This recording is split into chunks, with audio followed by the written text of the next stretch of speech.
नमस्कार, आप देख रहे हैं एम न्यूज 24x7। पेश है आज की सुर्खियां। पूर्व राष्ट्रपति प्रणब मुखर्जी के निधन पर बिहार में 7 दिनों के लिए राजकीय शोक की घोषणा।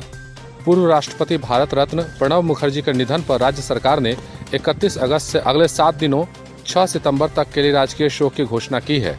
राजकीय शोक की अवधि में राष्ट्रीय ध्वज उन सभी भवनों पर आधा झुका रहेगा जहां नियमित रूप से यह फहराया जाता है।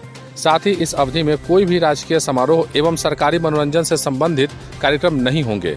मंत्रिमंडल सचिवालय विभाग ने इसकी अधिसूचना जारी कर दी है। पूर्व राष्ट्रपति प्रणब मुखर्जी का बिहार से काफी लगाव था। उनके इस लगाव को राज्य के लोग कभी भूल नहीं पाएंगे। राजनीति में वह प्रणब दा के रूप में जाने जाते थे।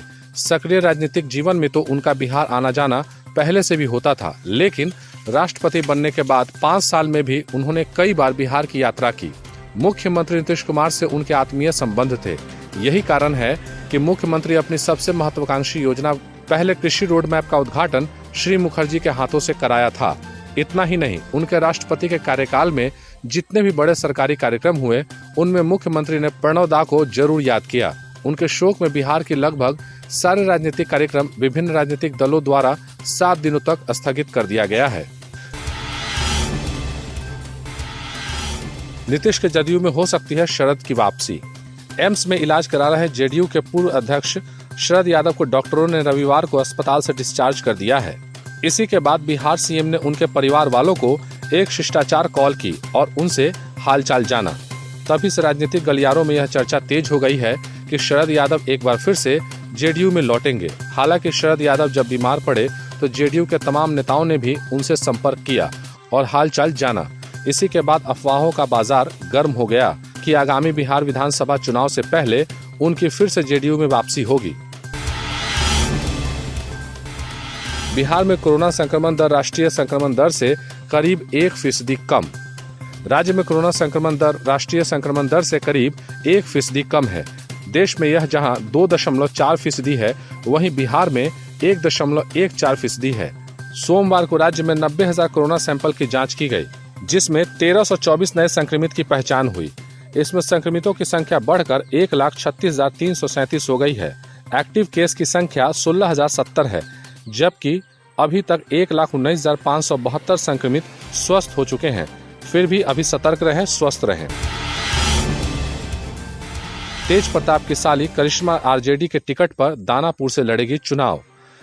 राजद प्रमुख लालू प्रसाद यादव के बड़े पुत्र व विधायक तेज प्रताप यादव की साली करिश्मा राय दानापुर से चुनाव लड़ेंगी।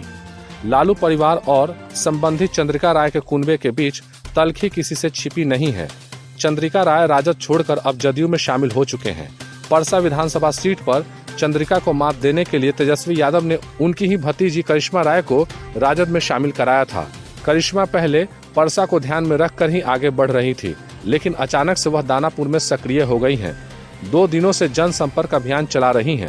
करिश्मा ने कहा कि पार्टी का जहां से आदेश होगा वहीं से वह लड़ेंगी। लालू प्रसाद यादव के खिलाफ रांची हाईकोर्ट में याचिका।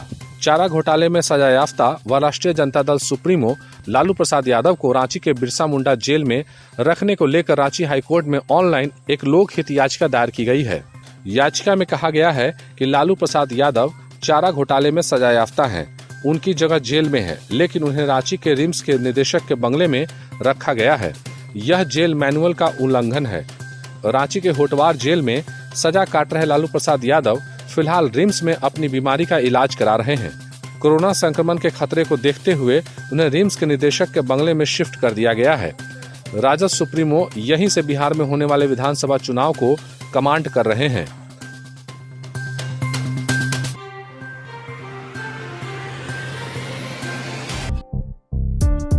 काम हो वैन से प्रचार का या फिर बैनर पोस्टर का, हो डिजिटल मार्केटिंग, यूट्यूब, फेसबुक या एसएमएस का, ऑडियो डबिंग हो या फिर काम चुनाव प्रचार का, वर्चुअल मीटिंग के साथ ही है यहाँ समाधान हर एक समस्या का। और हाँ, चुनाव प्रचार के लिए स्पेशल पैकेज भी है, तो फिर जल्दी ही संपर्क करें 8651504128 या 9065986645।